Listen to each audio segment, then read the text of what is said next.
معرفت کی دنیا کے معزز دوستو، میں ہوں سیدہ شہزادی اور آپ تمام دیکھنے اور سننے والوں کو معرفت کی دنیا میں خوش آمدید۔ ناظرین گرامی، امام مہدی علیہ السلام کی آمد کے بارے میں اشارہ کرتے ہوئے امام محمد باقر علیہ السلام نے فرمایا کہ اپنی جگہ پر جم کے بیٹھ جاؤ اور اپنے ہاتھ پاؤں کو حرکت مت دو یہاں تک کہ وہ علامتیں ظاہر ہو جائیں جو میں بیان کر رہا ہوں۔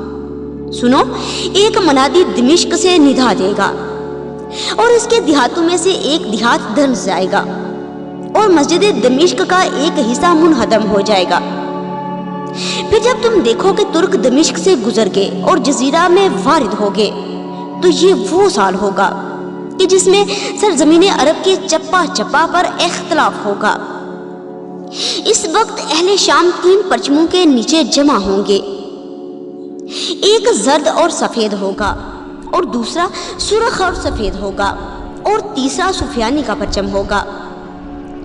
سفیانی قبیلہ مضر پر حملہ کرے گا اور ایسی جنگ ہوگی کہ ماضی میں کبھی نہیں ہوئی ہوگی۔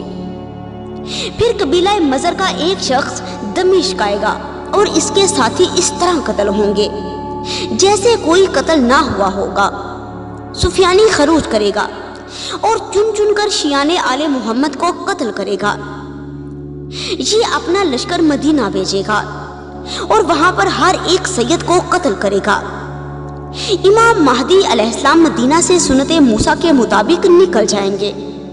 یہ امام مہدی علیہ السلام کو تلاش کرے گا اور مکہ پہنچے گا۔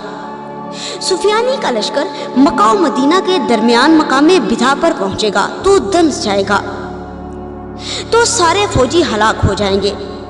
صرف ایک شخص بچے گا جو تمام لوگوں کی ہلاکت کی خبر دے گا۔ پھر امام مہدی علیہ السلام رکن و مقام کے درمیان کھڑے ہو کر نماز پڑھیں گے۔ پھر آپ کے 313 اشخاص جن میں 50 عورتیں بھی شامل ہیں مکے میں جمع ہوں گے۔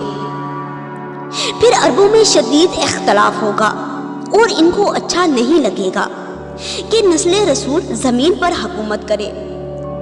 پھر امام مہدی علیہ السلام اپنی فوج کو حکم دے کر ان تمام لوگوں سے جنگ کریں گے اور تمام لوگ جو اپنے پیٹ کی خاطر لوگوں کو قتل کرواتے یا اس میں شریک تھے کسی کو بھی باقی نہیں چھوڑیں گے۔ اللہم صلی علی محمد و آل محمد و عجل فرجہم اجمعین۔